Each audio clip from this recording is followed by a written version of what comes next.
C'est le climat méditerranéen, doux et ensoleillé qui favorise le développement de la canne de Provence.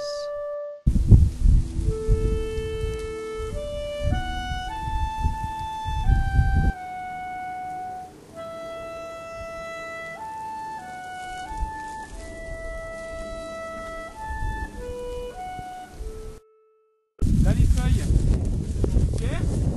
Ici, on voit qu'elles ont déjà passé un petit moment dehors, qu'elles sont déjà en train de s'effilocher. Et la couleur est un peu déjà noirâtre, mais ça va repartir après au soleillage. On prend que des cannes qui ont des branches.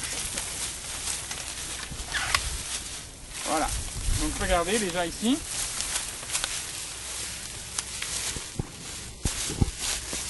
Donc elles ont toutes des branches, vous avez vu. Hein? Et on a ici des cannes, on va regarder celle-là, qui ont un diamètre complètement différent. Là, on doit être à 3,5 cm et demi. Là, on est à 2,4, 2,5. Donc ça, c'est ce que nous, on va appeler une canne de saxophone. Et ceci, une vannerie ou une canne de clarinette. Voilà.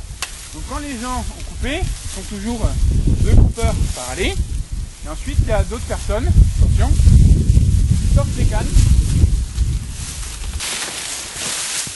qui font des paquets de 20 cannes, qui sont attachés avec de la ficelle, coupés à une longueur de 2,50 m et sont chargés ensuite sur un tracteur qui va venir les chercher. Donc c'est pour ça qu'on les met de côté. On le ramène au bord, voilà, à chacun, allez. Ouais, bien contre là. Pour qu'on puisse passer avec les tracteurs. Voilà.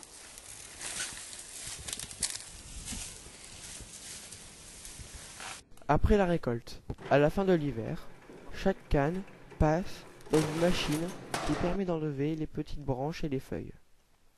Elles sont ensuite stockées dans un hangar en attendant l'ensoleillage. En quoi consiste l'ensoleillage? Là, on est sur l'ère de soleillage vertical. On sort les cannes de juin à août.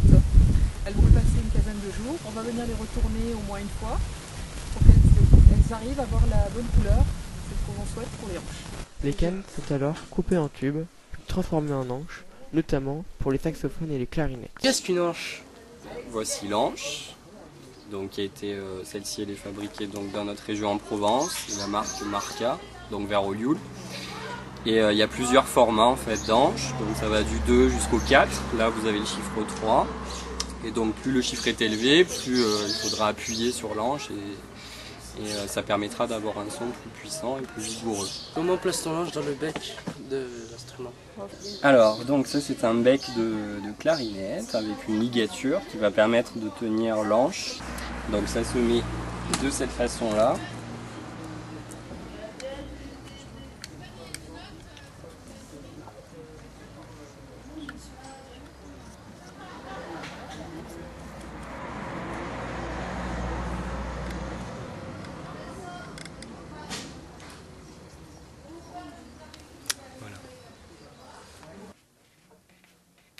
Mais avec un pouce de cuir, tu vois, tu fais comme ça.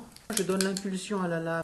La main droite fait une rotation comme ça pour donner de la souplesse au bec. J'émince, fine lamelle.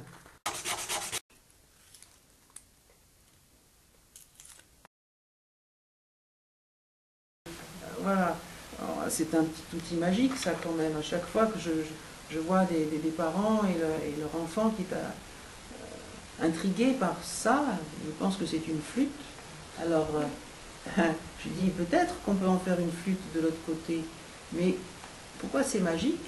Parce que le premier scribe qui a utilisé ça, si on peut encore lire son écrit, des milliers d'années après, on peut encore comprendre et ressentir les émotions qu'il a ressenties et tous les secrets de son cœur. Parce que ce qui est écrit est écrit.